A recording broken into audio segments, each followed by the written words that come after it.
चलिए भाई, आज हमने मॉडर्न फिजिक्स लिया है। पता है आपको, अभी जो पेपर हुआ था जो लीक हो गया, उसमें मॉडर्न फिजिक्स से 9 क्वेश्चन, नहीं 8 क्वेश्चन आए थे।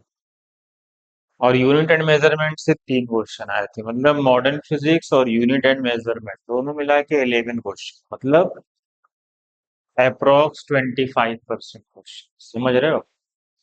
इसका मतलब है कि आपको यूनिट मेजरमेंट पूरा पढ़ना है अच्छे से, मॉडर्न फिजिक्स बहुत अच्छे से पढ़ना है। कुछ और टॉपिक है वो अभी एक वीडियो में बनाऊंगा कि कौन सा ज्यादा एक्सपेक्टेड टॉपिक है। ठीक है, चलो पहले अभी हम इसको शुरू करते हैं। चलो शुरू किया जाए। बहुत अच्छे से पढ़ो इसको, मॉडर्न फिजिक्स को।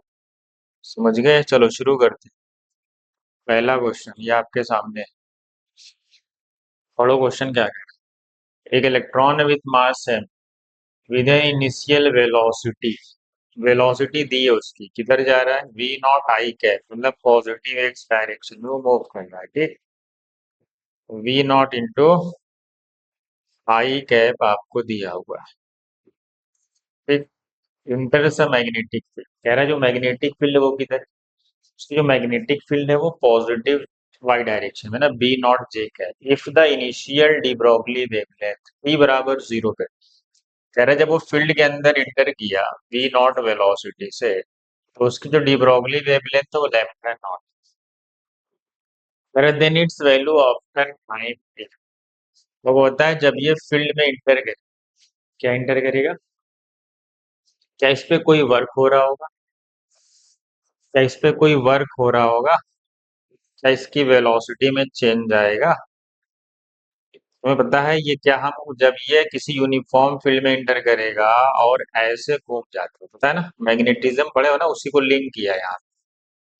एक सर्कुलर पाथ में घूम जाएगा और स्पीड क्या होती है हमें पता है, एक यूनिफॉर्म स्पीड से वो चलने लगेगा। ठीक, आपने यूनिफॉर्म सर्कुलर मोशन पढ़ा है कि उसमें सेंट्रीपिटल फोर्स काम करेगी इस पे, और work done by centripetal force 0 होती है, पता है ना। इसका मतलब है इस पे जो नेट वर्क जो हो रहा है, जो नेट वर्क डन है वो 0 है। इसका क्या मतलब?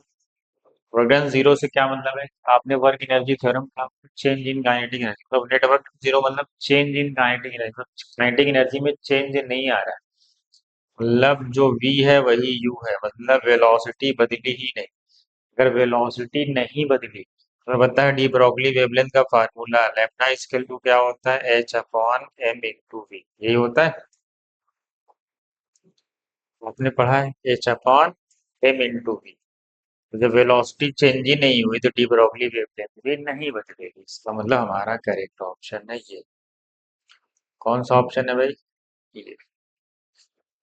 समझ गए? तो हमारा ऑप्शन आ गया बी। आगे बढ़े, देख लो। ये था पहला क्वेश्चन। ठीक है, ये था आपका पहला क्वेश्चन। चलो अगले पे चलते।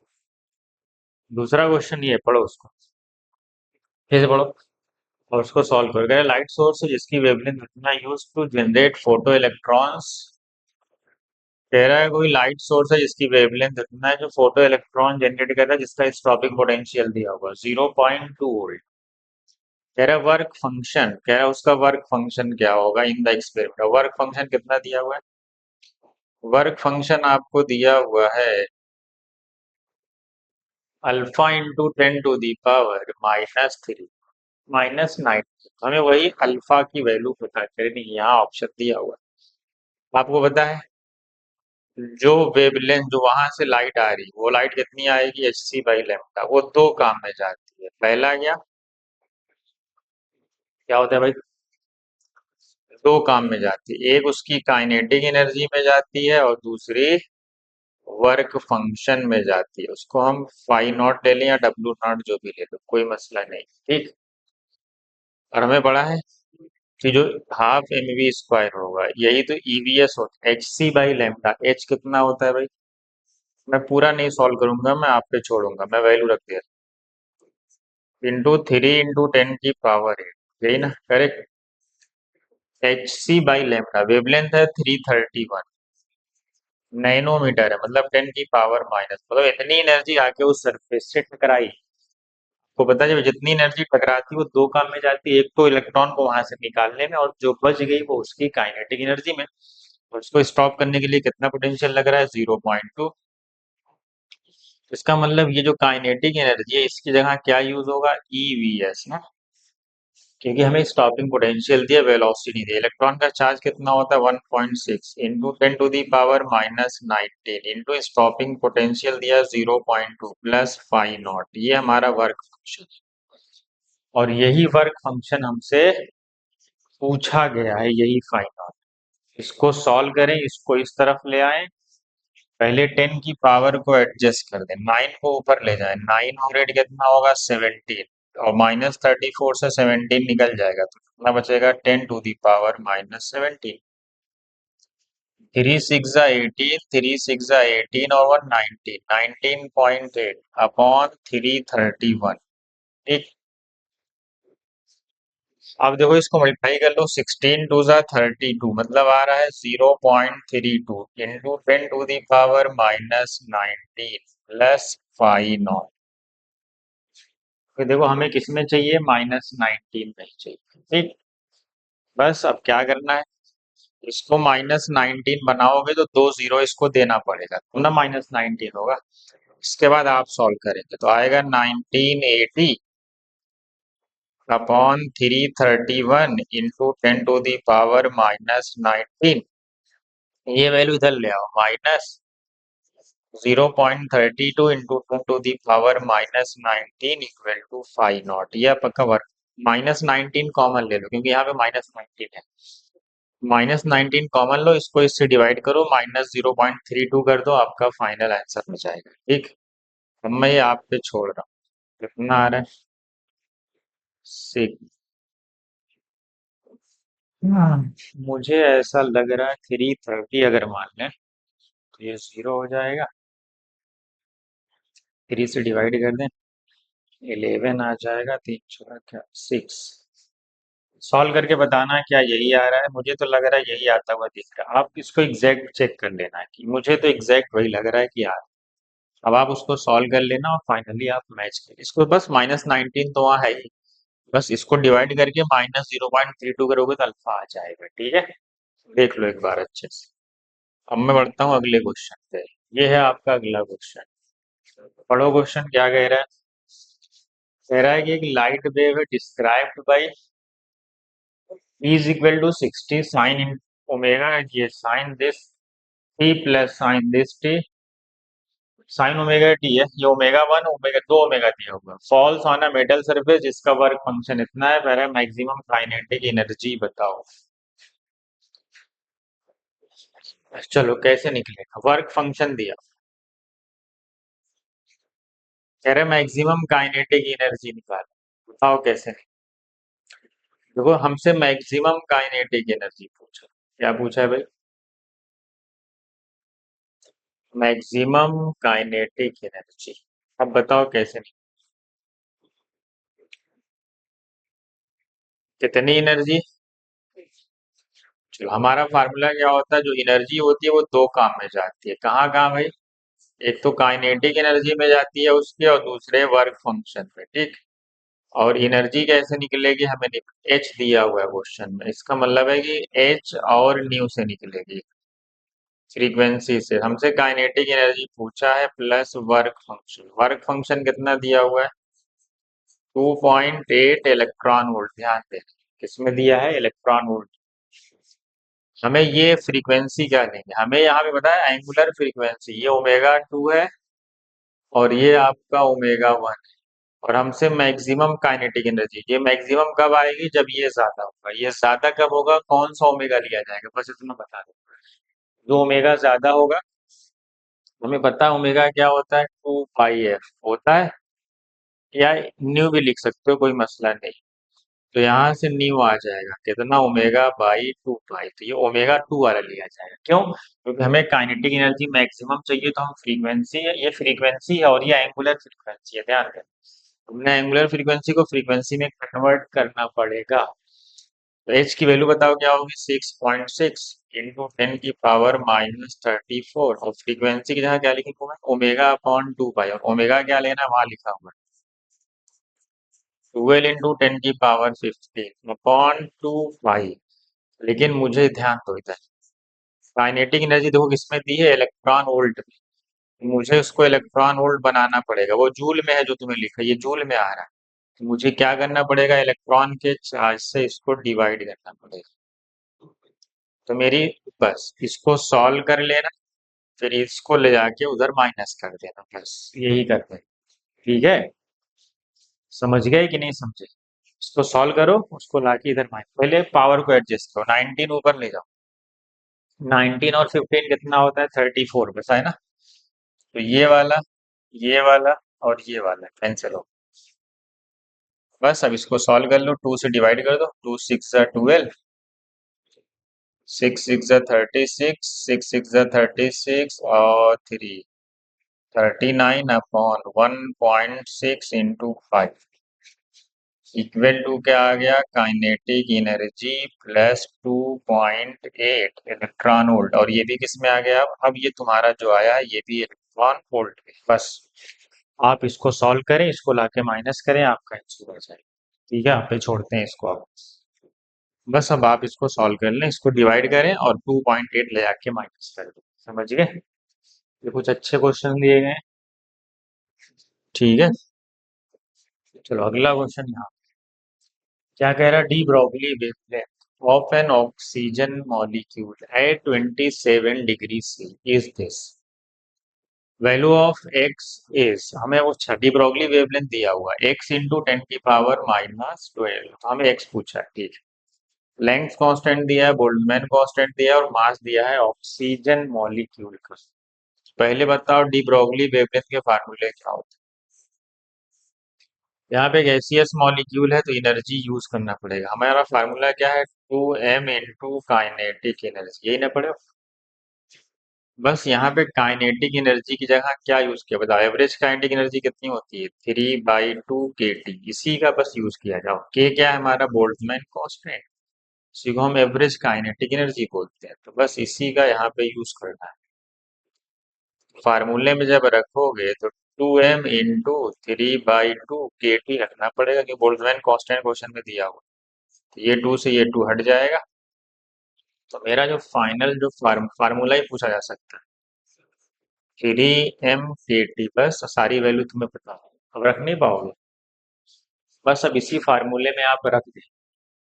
बताओ प्लैंक्स कांस्टेंट की वैल्यू कितनी होती है, 6.6, 3 मत रखो, कोई मसला नहीं आएगा उतना, इंटू 10⁻⁻30। वन रूट में क्या रखोगे, 3 इंटू मास, मास क्वेश्चन में दिया है ऑक्सीजन का कितना केजी है, 5.31 है, तो 3 ले लो, कोई मसला नहीं। इंटू 10⁻⁻26 ये रखोगे, और साथ में बोल्ट्जमैन कांस्टेंट भी रखो, कितना है 1.38 को 1.4 ले,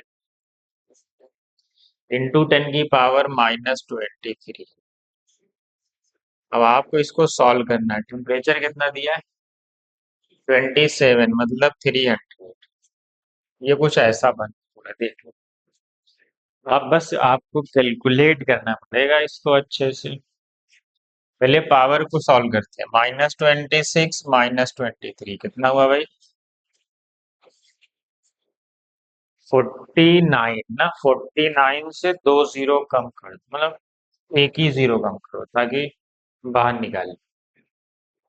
2 जीरो, अच्छा एक जीरो इसको दे दो, 49 से 48 हो जाएगा, तो -48 आएगा, तो बाहर निकलेगा तो आधा हो जाएगा, 24 ऊपर जाएगा, +24 हट जाएगा तो -10 हो जाएगा।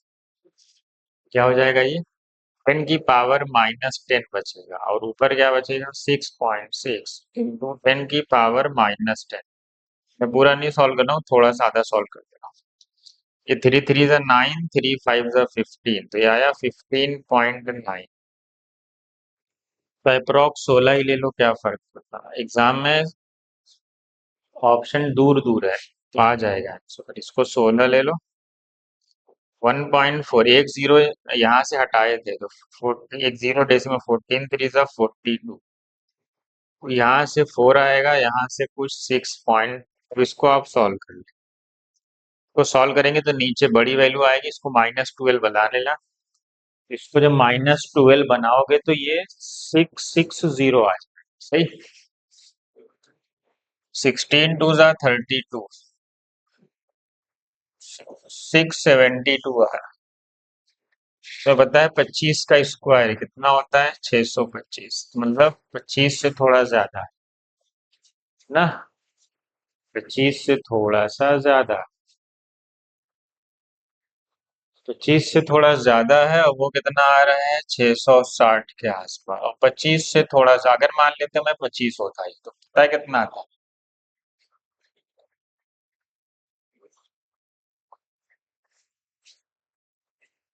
आप सॉल्व करना, मुझे नहीं लगता उतना आएगा क्योंकि 25 से थोड़ा ज्यादा है। आप सॉल्व करके चेक करना, मुझे लग रहा है कि 24 मैच करेगा ना। आप सॉल्व करके इसको क्या करेंगे,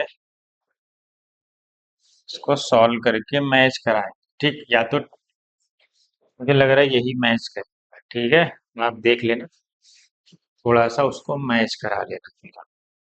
ठीक है, आगे बढ़ूंगा। तो मैं बस प्रोसेस बता रहा हूँ, क्वेश्चन कैसा आएगा तो आपको कैसे अप्रोच करना, ठीक है, बाकी आपका काम है इसको सॉल्व करना, ठीक है। चलो एक क्वेश्चन ये भी है, कह रहा है एक photo emissive substance is illuminated with the radiation of wavelength lambda is so that it releases electron with de Broglie wavelength, ठीक है।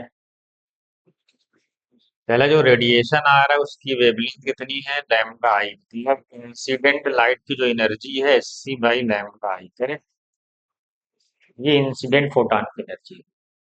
फिर कह रहा है इट रिलीज, कह रहा है एक रिलीज किया कितने वेवलेंथ की, इट रिलीजेज इलेक्ट्रॉन कितने वेवलेंथ की, एच सी बाई लैम्डा ई। कह रहा है इस वेवलेंथ की उसने क्या किया, एनर्जी को रिलीज किया, डी ब्रोगली वेवलेंथ, याद रखना। कह रहा है the longest wavelength of radiation that can emit photo electron, जो इमिट करेगा फोटो इलेक्ट्रॉन वो कितना होगा भाई, वो उसकी एनर्जी कितनी है, वो है h C by lambda not ना।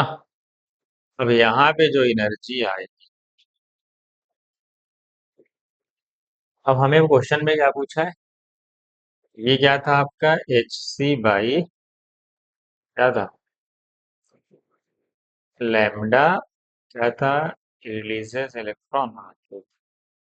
अब हमें कह रहा है ये, लेकिन हमें ये कह रहा है कि ये डी ब्रोगली वेवलेंथ, तो बताया डी ब्रोगली वेवलेंथ क्या होती है, h upon m into v होती है, और इसकी फार्मूला क्या होता है, देखो यहाँ पे देख लो, इक्वेशन देख लो थोड़ा सा, हमें डी ब्रोगली वेवलेंथ चाहिए, ठीक है।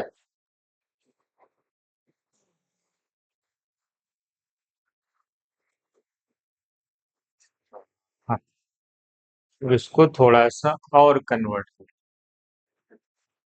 क्या करेंगे, एच अपॉन, अब इसको हम क्या लिख सकते हैं, h upon under root 2m into kinetic energy, अच्छा सही है, तो यहाँ पे हमें एनर्जी दे जो रिलीज, ठीक, और ये थ्रेशोल्ड है, मतलब कह रहा है ना यहाँ पे देखो, longest wavelength of head can emit photo electron, मतलब ये थ्रेशोल्ड वेवलेंथ, ये क्या है आपकी, ये आपकी थ्रेशोल्ड थी, मतलब वर्क फंक्शन वाली।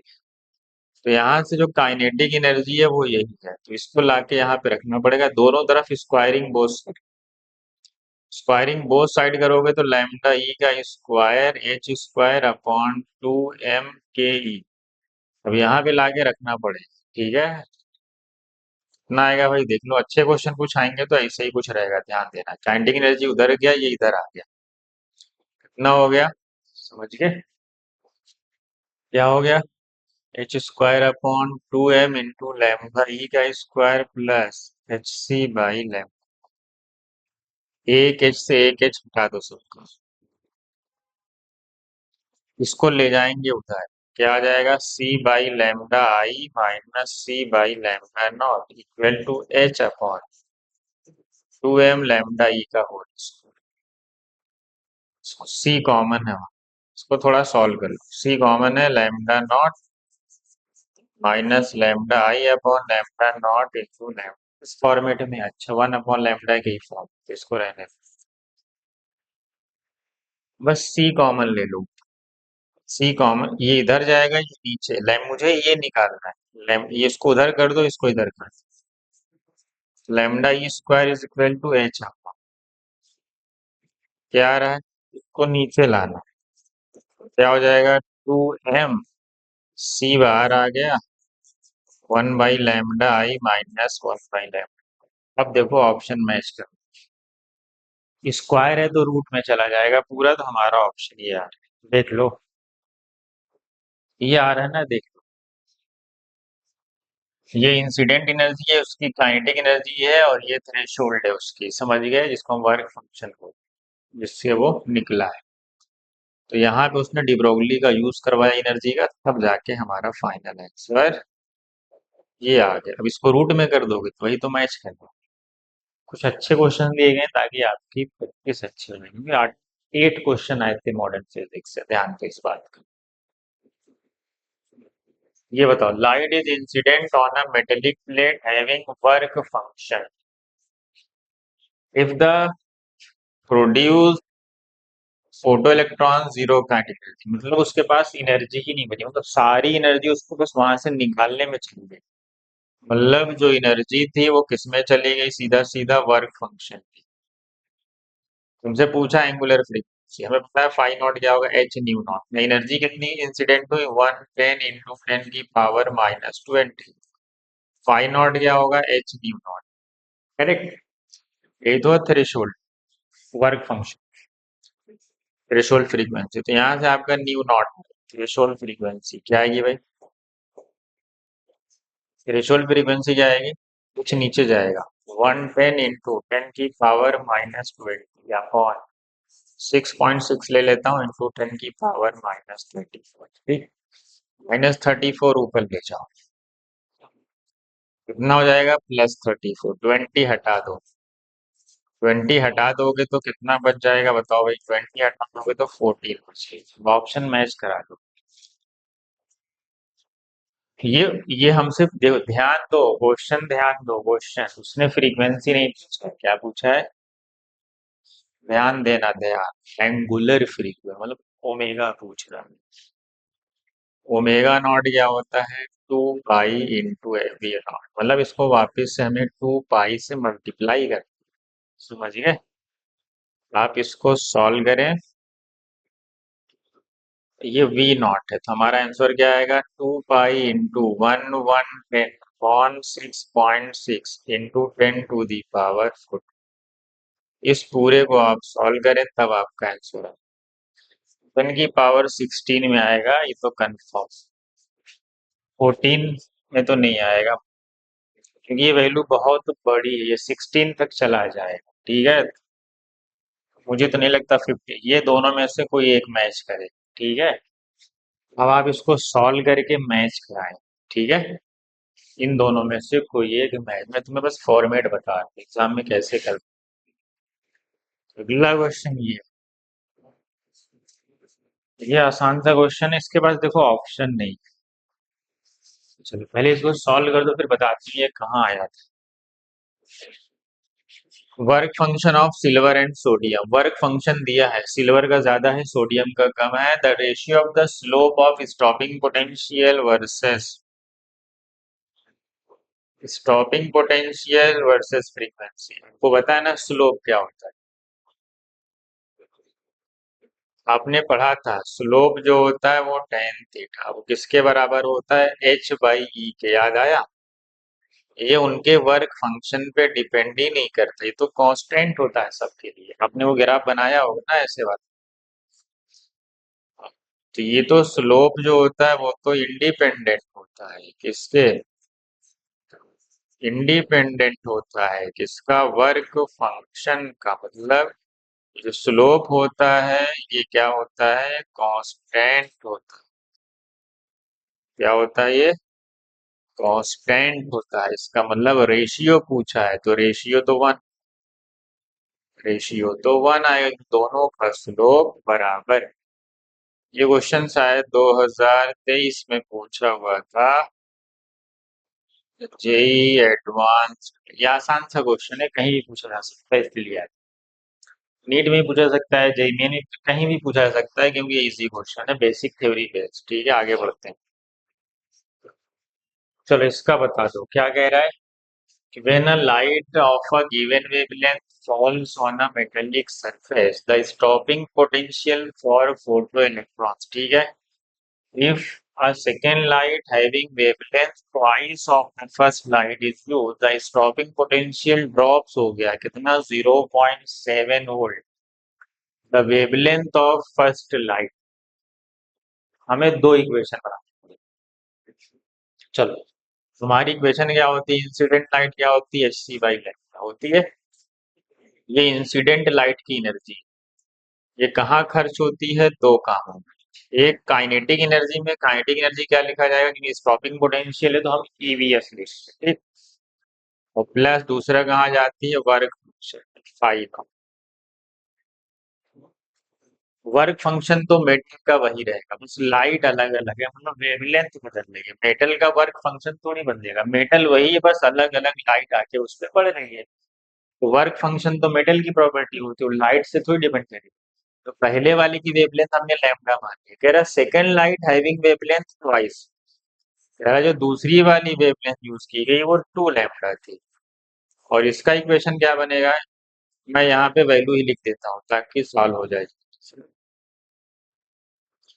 स्टॉपिंग पोटेंशियल कितना था, 3.2, तो मैं इंटू 3.2 लिख देता हूँ, ठीक। और इसका स्टॉपिंग पोटेंशियल कितना है, 0.7 प्लस फाइन।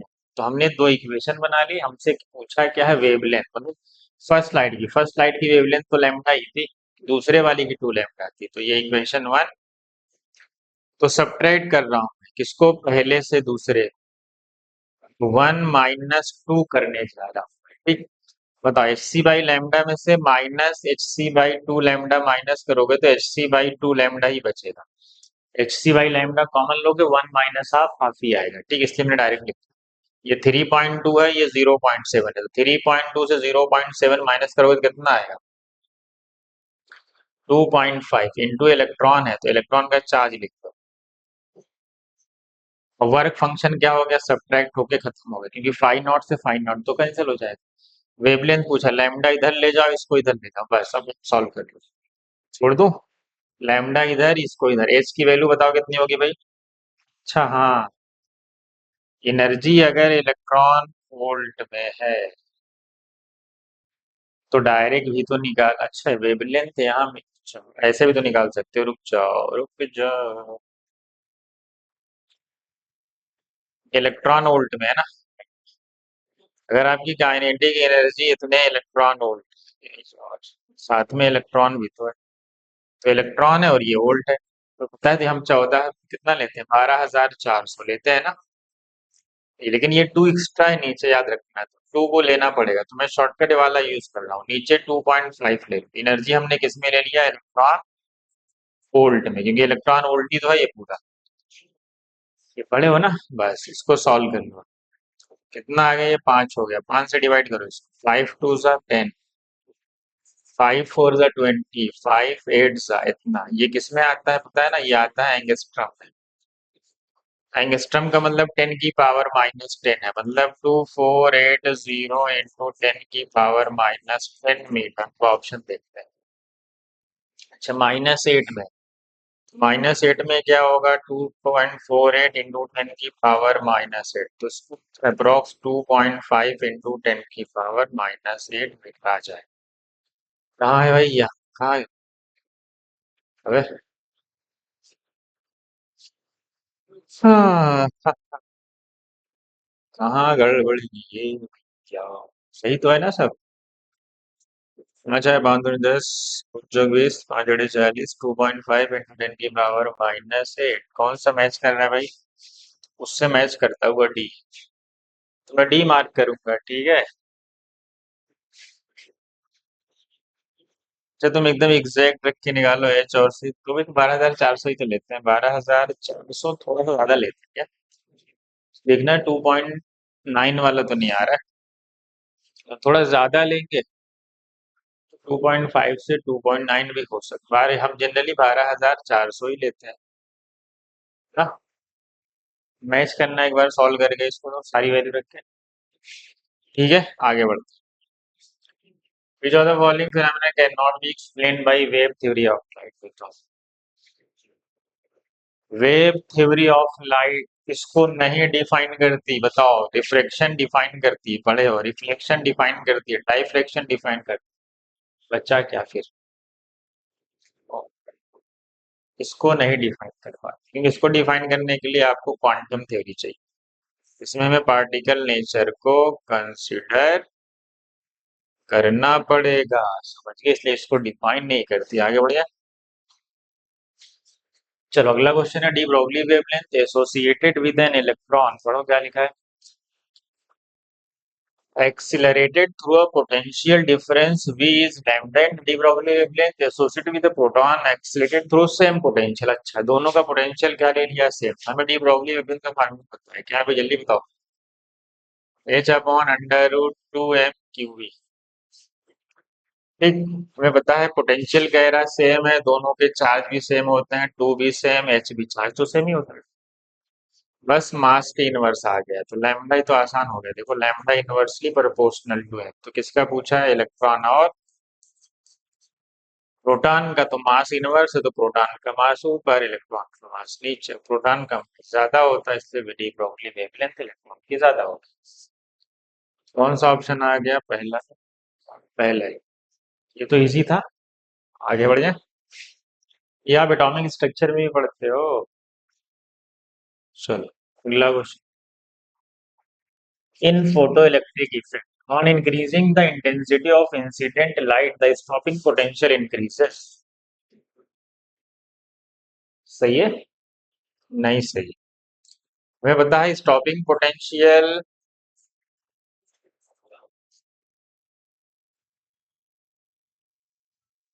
इंडिपेंडेंट होता है। किसके होता है भाई? Independent of intensity. इंटेंसिटी अगर बढ़ेगी इंडिपेंडेंट होता है। ये किस पे डिपेंड करता है? डिपेंड्स करता है फ्रीक्वेंसी पे। किस पे? फ्रीक्वेंसी। पढ़े हो ना, नोट्स में लिखे हो। इसका रिलेशन पता है ना? रिलेशन से भी देखिए।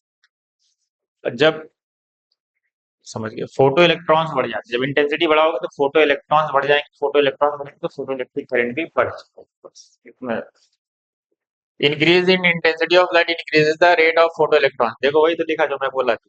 Provided the frequency of incident light is greater than the threshold frequency. समझ गए? थ्रेशोल्ड फ्रीक्वेंसी ज्यादा होगी, इंटेंसिटी बढ़ाओगे तो फोटो इलेक्ट्रॉन ज्यादा निकलेंगे, तो फोटो इलेक्ट्रिक करंट ज्यादा फ्लो करेगी। इसका मतलब ये वाला सही है। Assertion false, reason true. कौन सा ऑप्शन? B option. ठीक है, आगे बढ़े। ये एटॉमिक स्ट्रक्चर का क्वेश्चन है, केमिस्ट्री से भी लिंक कर सकते हो। बताओ इसका आंसर क्या हो? एन की वैल्यू 4 लेनी है, एन की वैल्यू 4 लेनी है, और एम मॉड लगा है। मॉड मॉड एमएल का मतलब होता है सीधा सीधा मैग्नेटिक, मैग्नेटिक क्वांटम नंबर। समझ गए? ये 1 है। और एमएस का मतलब होता है ये स्पिन दी हुई है, ठीक, कितनी है? -12। ये एजीमुथल मत कंसिडर कर ले। एमएल का मतलब है मैग्नेट, एजीमुथल को एल से डिनोट किया गया होगा, ठीक है, याद रख। तो एमएल लिखा है मतलब वो किसकी बात कर रहा है? वो मैग्नेटिक क्वांटम नंबर की बात कर रहा है। ठीक, ये एटॉमिक स्ट्रक्चर सॉल्व कर सकते हैं भाई, ये एटॉमिक स्ट्रक्चर ही तो है। एन बराबर 4, मॉड लगा हुआ। मॉड, मॉड का मतलब क्या होता है? अगर मॉड एम की वैल्यू 1 है तो एम की वैल्यू क्या होगी भाई? अगर मॉड एम की वैल्यू एम है तो एम की वैल्यू मैथमेटिक्स के हिसाब से क्या होती है? +-1। मतलब आपको दोनों वैल्यू कंसिडर करनी, बस इतना ही। चलो बताओ, एन की वैल्यू 4 है, एन की वैल्यू 4 है तो क्या क्या पॉसिबिलिटी है 4 में? एन की वैल्यू अगर 4 है, हमारे पास 4s हो सकता है, 4p हो सकता है, 4d हो सकता है, और 4f हो सकता है, क्योंकि एल नहीं पता। हमें पता है एस में सिर्फ एक होता है, यहाँ एम की वैल्यू 0 होती है, इसको एम 0 लेना ही नहीं। एम क्या लेना है? +-1। 4p ये है, 4d ये है, और 4f ये है। ठीक है, देख लो देख लो देख लो देख लो देख लो देख लो भैया, देख लो। पता है ना, ये -1 होता है, ये 0 होता है, ये +1। अरे भाई, अगर तुम्हें पता है तो डायरेक्ट बता सकते हो, इतना सारा लिखने की जरूरत नहीं है एग्जाम में। समझे? अच्छा। आपको पता है जैसे ही 4p आएगा, इसमें भी -1 आएगा, इसमें भी +1 आएगा, सब में आएगा, बस 4s को छोड़ के। यहाँ भी -1 आएगा, यहाँ भी +1 आएगा, यहाँ भी -1 आएगा। टोटल कितने ऑर्बिटल? Total orbital 1 2 3 4 5 6। 6 ऑर्बिटल में कितने इलेक्ट्रॉन होते हैं भाई? 12। लेकिन हमें कौन सी लेनी है? सिर्फ -½ वाली है। हमें कौन सी लेनी है? सिर्फ -½ वाली। अगर 12 इलेक्ट्रॉन है, 6 कैसे होंगे जिसकी स्पिन क्या होगी? -½ और 6 की +½ तो यहाँ क्या आएगा? 6 आएगा। समझे? केमिस्ट्री का एटॉमिक स्ट्रक्चर आपने पढ़ा होगा, वहां तो बहुत अच्छे से पढ़ाया जाता है इसको ना। चलो आगे बढ़ते हैं। यहाँ पे फिल कर। हाइपोथेटिकल इलेक्ट्रोमैग्नेटिक वेव दी हुई है, कह रहा बताओ फ्रीक्वेंसी बताओ। फ्रीक्वेंसी क्या होती है भाई? हाँ, फ्रीक्वेंसी होती है, फ्रीक्वेंसी होती है c/λ। ठीक, ये तो पता है ना। फ्रीक्वेंसी क्या होती है? c/λ।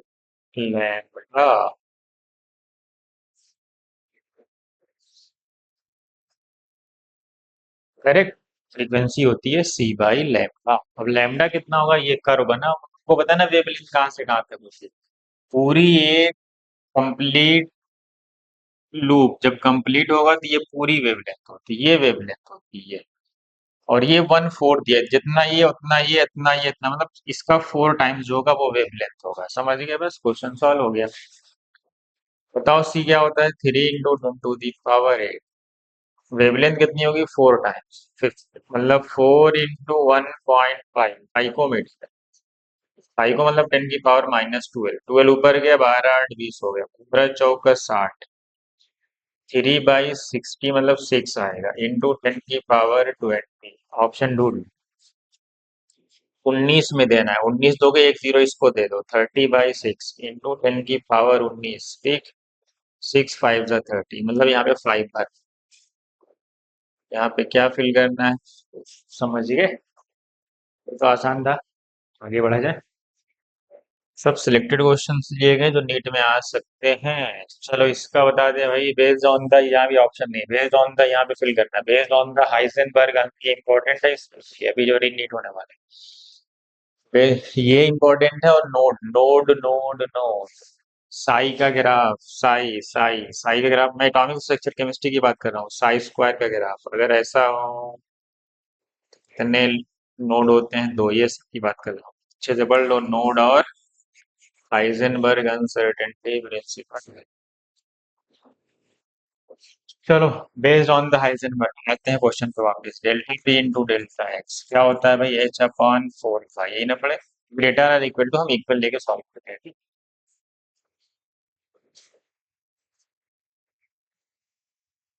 क्या पूछा? Based on the this velocity of the electron found to be the atomic nucleus of diameter, तो ये डेल्टा एक्स दिया हो। हमसे डेल्टा अनसर्टेनिटी पूछा है वेलोसिटी में, तो m into delta v into delta x equal to H/4 यही ना। देख लो, हमसे अनसर्टेनिटी पूछा है किसकी? इसकी। तो बताओ डेल्टा वी क्या होगा भाई? डेल्टा वी हम निकालेंगे H/4 पाई m इंटू डेल्टा एक्स, और डेल्टा एक्स की अनसर्टेनिटी होती है जो डायमीटर की अनसर्टेनिटी है।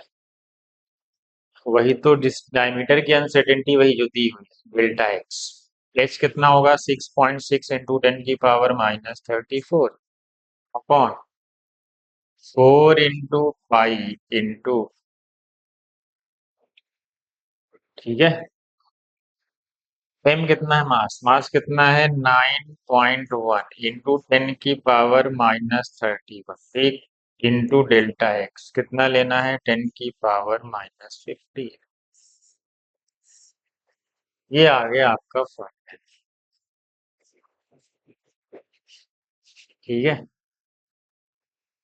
एक बात और मैं बता देता हूँ आपको, ये डायमीटर दिया हुआ है। अगर रेडियस का दिया होता तो यहाँ डबल करके रखते, बस इस बात का ध्यान। ठीक है, क्योंकि वो एक सर्कुलर पाथ में घूम रहा है। उसकी मैक्सिमम अनसर्टेनिटी डिस्टेंस डायमीटर ही होगी ना, यही डेल्टा एक्स यहाँ से। तो अगर ये रेडियस दिया रहता है तो उसको डबल करना पड़ता है। बस इस बात को ध्यान रखें कि वो चेंज भी कर सकता है एग्जाम। ठीक है, चलो इसको हटा देते हैं। अब इसको आप सॉल्व कर लेंगे, आप निकाल लेंगे ना इसका आंसर। साथ में क्या रखना है, 10 की पावर 9। अच्छा 10 की पावर 9 आ रहा है क्या, ये 31, 36, ये कितना आया 46, 46 ऊपर गया तो कितना होगा 10 की पावर 12।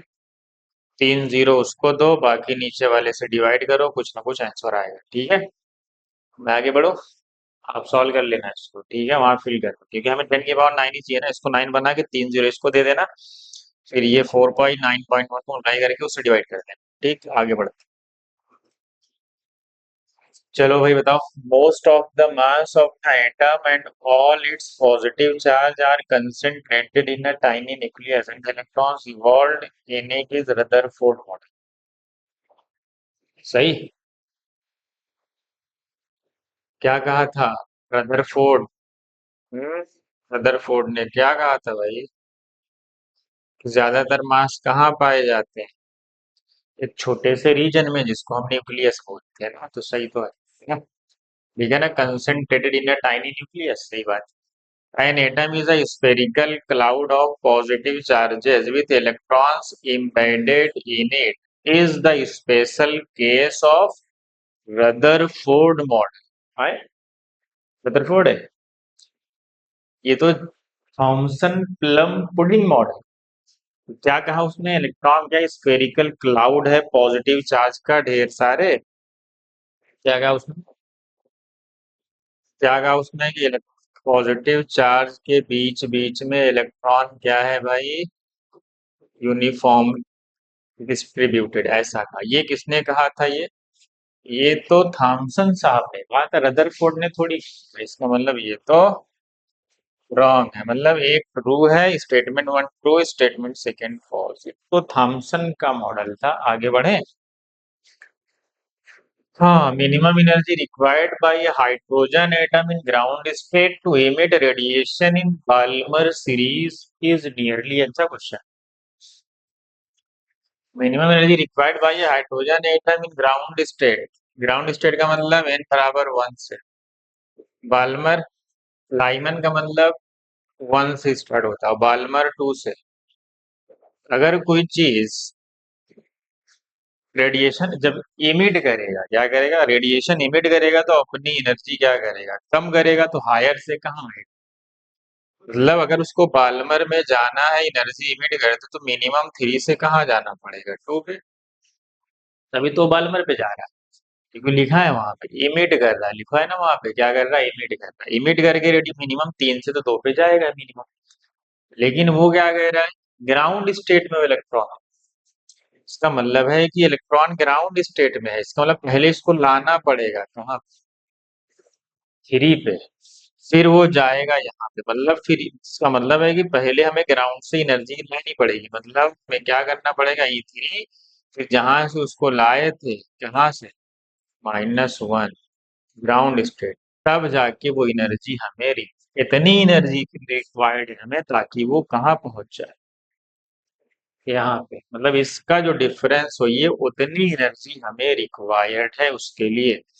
पहले उसको यहाँ से यहाँ लाए, E3 तक लाए, तो E3 की एनर्जी में से E1 वाली एनर्जी क्या करेंगे, माइनस करेंगे, तो पता चलेगा कि हमें कितनी एनर्जी रिक्वायर्ड है उसको विजिबल रीजन में जाने के लिए। बस अब तो सॉल्व कर लो आप। E1 कितना होता है, E3 कितना होगा, -13.6, जेड की वैल्यू 1, एन स्क्वायर का मतलब 3 का स्क्वायर, माइनस लगाओगे फिर -13.6 इंटू 1 का स्क्वायर, कहाँ पे 1, 1 का स्क्वायर 1 ही रहेगा, ये प्लस हो जाएगा। ये तो प्लस हो गया, -9 से डिवाइड कर दो, 9 1 से 9, 1.51 के आसपास आ रहा है। 13 से जाएगा तो 12 पॉइंट समथिंग। ये हमारा आंसर है। ये अच्छा क्वेश्चन है, ये अच्छा क्वेश्चन था, इसको याद रखो आप। इलेक्ट्रॉन इज रिवॉल्विंग, कोई कह रहा है इलेक्ट्रॉन है वो बोहर ऑर्बिट में घूम रहा है ना, इलेक्ट्रॉन को ये वो क्या हो रहा है, घूम रहा है। ठीक है, कह रहा मैग्नेटिक मोमेंट, कह रहा जो मैग्नेटिक मोमेंट है उसका मैग्नेटिक मोमेंट 2025 में भी मैग्नेटिक मोमेंट क्वेश्चन आया था, बताया ना। अच्छा क्वेश्चन, उसमें डिराइव करके निकालना पड़ता फॉर्मूला। मैग्नेटिक मोमेंट कह रहा है प्रोपोर्शनल है किसके भाई, एन के। और वो एन की पावर एक्स है, मतलब अरे प्रोपोर्शनल है एन के। और पूछ रहा वो एन जो है एन, प्रिंसिपल क्वांटम नंबर, वो एन है, एक्स की वैल्यू 1 होगी या 2 होगी या 3 होगी या 4 होगी, क्या होगी बताओ। फार्मूला पता है। मैग्नेटिक मोमेंट जो होता है वो डायरेक्टली प्रोपोर्शनल होता है सीधा सीधा एन के पास, एन की पावर 1 है। मतलब सीधा सीधा एन, मतलब एक्स की वैल्यू सीधा सीधा 1 है। ऑप्शन में क्या फार्मूला किसको पता है, बताओ भाई। क्या मैग्नेटिक मोमेंट का फार्मूला जो मैं लिख रहा हूँ वही है, बता देना अगर सही रहा। ठीक है, मैं लिख रहा हूँ E square by into Z. क्या देख लो, यही फार्मूला है, मुझे बता दे। क्या यही फार्मूला मैग्नेटिक मोमेंट का है? मैं इसको इसलिए बताया हूँ, मैं तुम्हें एक चीज बताने के लिए। मैग्नेटिक वो तो एन पूछ लिया ना, वो जरूरी नहीं कि एन पूछे। मैग्नेटिक मोमेंट डायरेक्टली प्रोपोर्शनल है एन के, डायरेक्टली प्रोपोर्शनल है जेड के, और इनवर्सली प्रोपोर्शनल है मास के स्क्वायर की, बस इसलिए बताया हूँ। समझे। वो तीनों याद रख लो, आप तीनों याद रख लो, ठीक है। मैं आगे बढ़ता हूँ। अगला क्वेश्चन ये, mass number of nucleus having radius equal to half of the radius of nucleus with mass number 92। Mass number of nucleus having radius equal to half of the radius. अच्छा, मास और radius में relation बता। R equal to r not a to the power 1/3, यही होता है। कह रहा है एक न्यूक्लियस है जिसका रेडियस इसके रेडियस का आधा है, मतलब अगर ये आर बाई टू है तो आर बाई टू मान लिया उसको मैंने, आर बाई आर नॉट। और हमें उसका मास चाहिए और दूसरे वाले का मास दिया हुआ है कितना, 192। समझे, समझे कि नहीं है। कह रहे हैं देखो क्या कह रहे हैं, mass number of nucleus having radius equal to half of the radius of a nucleus. कह रहा है उसका मास नंबर बताओ। क्योंकि रेडियस क्या होता है, मास, उसका रेडियस आधा है किसके, किसी एक एक न्यूक्लियस के जिसका मास, इसका रेडियस मैंने आर माना, तो दूसरे वाले का रेडियस कितना हो जाएगा, r by two. R by two का मास ए मान लिया और आर का मास दिया हुआ है कितना, 192। तो आप इसको क्या करें, सॉल्व। आर नॉट से आर नॉट गया, ये आर से आर गया, यहाँ से आया हाफ।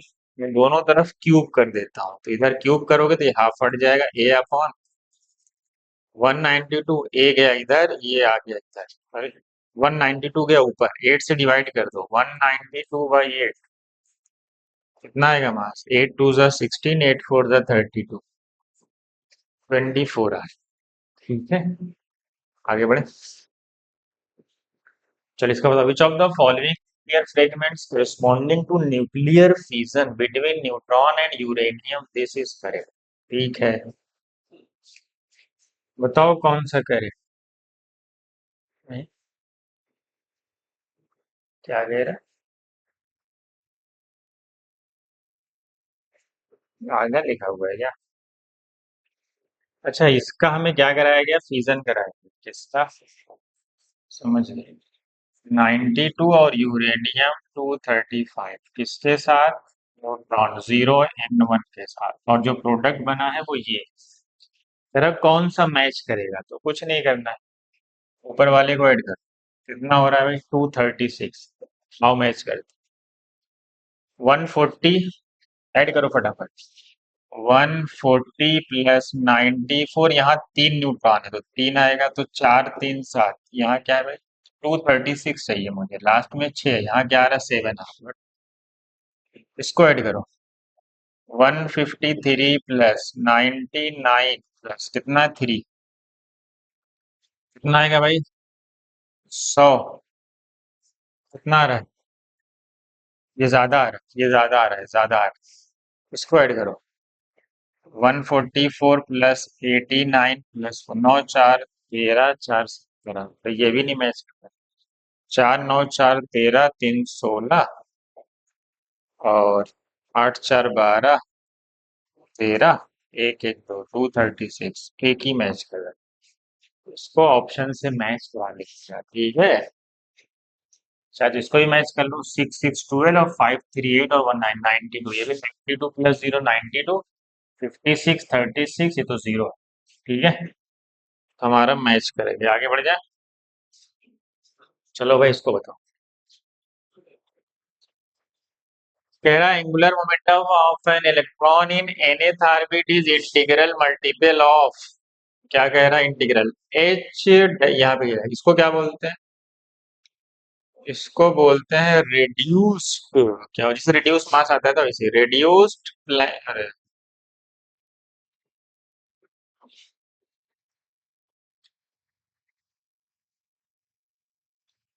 समझिए, ये रिड्यूस फॉर्म होता है, रिड्यूस फॉर्म होता है मतलब रिड्यूस फॉर्म में क्या होता है, एच अपॉन, समझ गए।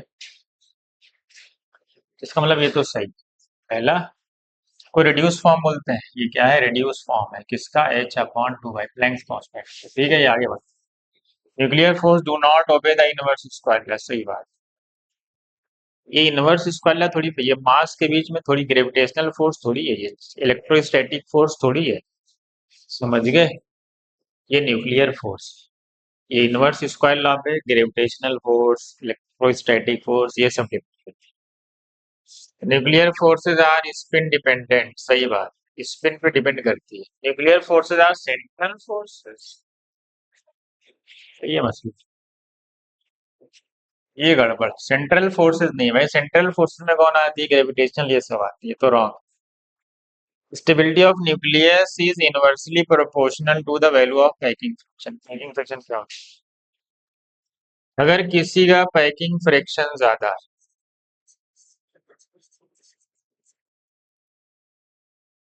ना, क्या ज्यादा है, पैकिंग फ्रैक्शन क्या है, कह रहा है stability of nucleus is inversely proportional to the packing fraction. अच्छा, स्टेबिलिटी क्या होती है न्यूक्लियाई की, स्टेबिलिटी कब होगी, जब मास डिफेक्ट क्या होगा, ये भी करेक्ट, जब मास डिफेक्ट क्या होगा, बाइंडिंग एनर्जी क्या होगी, जब बाइंडिंग एनर्जी ज्यादा, अगर पैकिंग फ्रैक्शन को इसी, पैकिंग फ्रैक्शन अगर ज्यादा होगा तो उसकी बाइंडिंग एनर्जी कम हो जाती है, ठीक है, मतलब मास डिफेक्ट कम आता है, इसी वजह से ये भी सही। Stability of nucleus is inversely proportional to the value of packing fraction, सही बात है। ये भी कौन सा, ए बी सी डी नहीं होगा, ठीक है, आगे बढ़ जाए। ये है वन, ये इनवर्स होता है, ठीक है, ये दोनों एक दूसरे के इनवर्स होते हैं। चलो आगे बढ़े। चलिए तो डायरेक्ट बता सकते हैं, याद आया कि जो मैग्नीट्यूड होता है पोटेंशियल एनर्जी का, वो 2 टाइम्स होता है किसके, काइनेटिक एनर्जी के, या ऐसा भी लिख सकते हैं 2 टाइम्स ऑफ टोटल एनर्जी, ऐसा तो होता है ना, तो पोटेंशियल एनर्जी क्या होगी, 2 टाइम्स होगी किसके, टोटल एनर्जी, या काइनेटिक एनर्जी का भी डबल होगी, काइनेटिक और टोटल का मैग्नीट्यूड सेम रहता है, बस साइन का डिफरेंस रहता है, पोटेंशियल और टोटल माइनस में रहते हैं, काइनेटिक प्लस में रहता है। चलिए ये बताओ, ये भी ठीक है। Angular momentum is proportional to, अच्छा एंगुलर मोमेंटम होता क्या है, एंगुलर मोमेंटम क्या होता है, l equal to n h upon 2 pi, या एम वी आर भी होता है, लेकिन इसका यूज यहाँ नहीं होता क्योंकि रेडियस बोला, where r is the radius, radius क्या होता है, किसके प्रोपोर्शनल होता है भाई, एन स्क्वायर बाई जेड के, पढ़े हो ना एटॉमिक स्ट्रक्चर। मुझे इस वाले फार्मूले से एन चाहिए, यहाँ से देखो एन क्या आ रहा है, इस वाले फार्मूले से एन डायरेक्टली प्रोपोर्शनल आ रहा है किसके, रूट आर के, तो यहाँ से मुझे दिख रहा है एल डायरेक्टली प्रोपोर्शनल है एन के, और एन किसके प्रोपोर्शनल है, रूट आर के, तो मेरा आंसर डायरेक्ट आ गया, l directly proportional to root r, देख लो कौन सा ऑप्शन है, ये ऑप्शन, आगे बढ़ जाओ, आगे बढ़ जाएं। चलो इसका मतलब binding energy of a certain nucleus, binding energy ठीक है, how much is the difference between total mass of the mass defect पूछ रहा है, क्या पूछ रहा है, बाइंडिंग एनर्जी किसमें दी है, फिर how much the difference total mass of the all nucleons and nuclear mass of the given nucleus, मतलब ये मास डिफेक्ट, ठीक है, तुम्हें पता है बाइंडिंग एनर्जी का फार्मूला क्या होता है भाई? डेल्टा एम इंटू सी स्क्वायर, और ये जूल में ही दिया है कितना, 118 इंटू 10 की पावर 8। कौन सी स्क्वायर? सी क्या होता है? 3 इंटू 10 की पावर 8 का whole square is equal to mass defect. यही मास डिफेक्ट ही तो पूछा है, दोनों के मास का, टोटल न्यूक्लियस और न्यूक्लियस के मास का डिफरेंस बताओ क्या है। 3 का स्क्वायर 9, 9 टू जा 18, ऊपर 2 आ रहा है, एक 8 8 से गया, मतलब एक 8 ऊपर जाएगा तो -8 आएगा। तो ये मास डिफेक्ट है। इसको मैं क्या कर दूं भाई? हाँ, ये मेरा केजी आया, ध्यान देना। किसमें आया? यहाँ पे क्या है, देखो, ग्राम ग्राम ग्राम ग्राम, पहले इसको ग्राम बनाओ, केजी को ग्राम बनाएंगे तो क्या आएगा, 1000 से मल्टीप्लाई करेंगे तो 2 इंटू 10 की पावर -5 ग्राम। लेकिन वहां पे माइक्रोग्राम, माइक्रो में -6 होता है, तो -6 कैसे होगा? इसको एक जीरो दे दो, मतलब 20 इंटू 10 की पावर -6 कर दो, अब ये माइक्रो बन गया ना। क्या बन गया अब ये? अब ये बन गया माइक्रो, इसको माइक्रो लिख दो तो आ गया ऑप्शन। कौन सा ऑप्शन है भाई? 20 माइक्रोग्राम। तो इजी था। आगे बढ़े। चलो इसका बताओ, in the hypothetical fusion reaction, ये एक हाइपोथेटिकल फ्यूजन रिएक्शन है, बताओ आइडेंटिटी ऑफ इमिटेड आर। कह रहा है जो इमिटेड आर है उसकी आइडेंटिटी क्या होगी, बताओ। हाँ, ये जो इमिटेड आर है उसकी आइडेंटिटी बताना है। अच्छा, पहले थोड़ा कॉमन सेंस लगाओ, पहले मास को काउंट करते हैं। यहाँ 92 है, देखो देखो देखो भाई, 92 है, इन दोनों को ऐड करने पे 92 आ रहा है। क्या आ रहा है? 92 आ रहा है। और इधर देखो, मतलब एटॉमिक नंबर बैलेंस है, मतलब यहाँ पे मुझे लग रहा है, अब देखो इधर आ रहा है 236, इन दोनों को ऐड कर दो, 141 और 92, 213।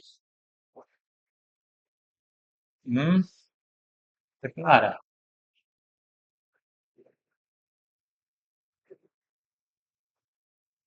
है? कितना आ रहा है? 218, 243।